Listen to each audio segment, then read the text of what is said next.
আপনার এলাকায় যদি একজন বৃদ্ধ নাগরিক নিজের ভৌত সম্পত্তি নিরাপদ না থাকে তবে আমরা কার কাছে যাব?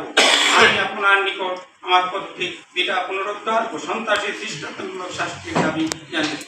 2026 বৃহস্পতিবার রাত আনুমানিক 10টার সময় পল্লী থানার বাইঘাটটেক এলাকায় আমার পৈতৃক ও বৌদ্ধ পরের সূত্রে মালিকাধীন বসতি বাড়িতে একদল সশস্ত্র সন্ত্রাসী বাহিনী তাণ্ডব চালায়। 1 নম্বর মোহাম্মদ মাহবুব শেখ ও মাহবুব মন্টু এবং মোহাম্মদ মানিক সহ অজ্ঞাত আরও শতাধিক সন্ত্রাসী বুলডোজার দিয়ে আমার ঘরবাড়ি ঘুরিয়ে দেয়। আর তারা শুধু ঘরবাড়ি ভাঙাচুর করেনি, আমার ভাড়াটিয়া মারধর করা ঘর করেছে এবং নগদ টাকা মালামাল সরকার 2 কোটি টাকার সম্পদ দূর করেছে। বর্তমানে তারা আমাকে আমার সন্তানদের সরাসরি প্রাণনাশের হুমকি দিচ্ছে, যার ফলে আমরা চরম নিরাপত্তাহীনায় ভুগতেছি।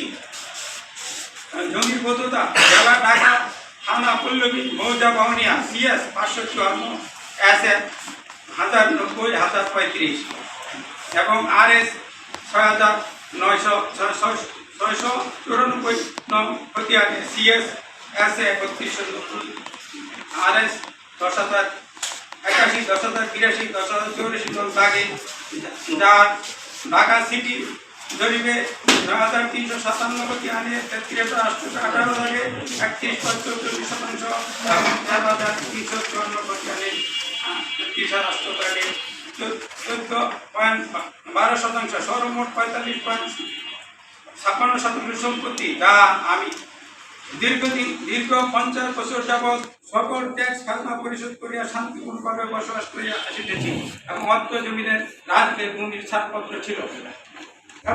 পরিচয়ের বিষয়ে এই ঘটনার পর আমি পল্লবী থানায় লিখিত অভিযোগ দিয়েছি।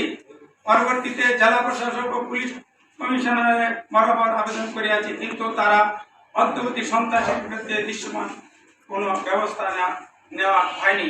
পুলিশের এই নীরবতা সন্ত্রাসীর আরো ব্যাপক করে তুলেছে। আমি আপনার এলাকার ভোটার। আপনার এলাকায় যদি একজন বৃদ্ধ নাগরিক নিজের ভৌত সম্পত্তি নিরাপদ না থাকে তবে আমরা কার কাছে যাব? আমি আপনার নিকট আমার কর্তৃক এটা পুনরুদ্ধার ও সন্ত্রাসী দৃষ্টান্তমূলক শাস্তির দাবি জানিয়েছি।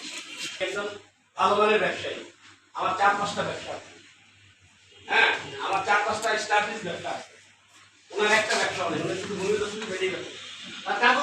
আপনার পরিচয়টা কি বলবেন? আমি মাহবুব আলম শেখ। হ্যাঁ,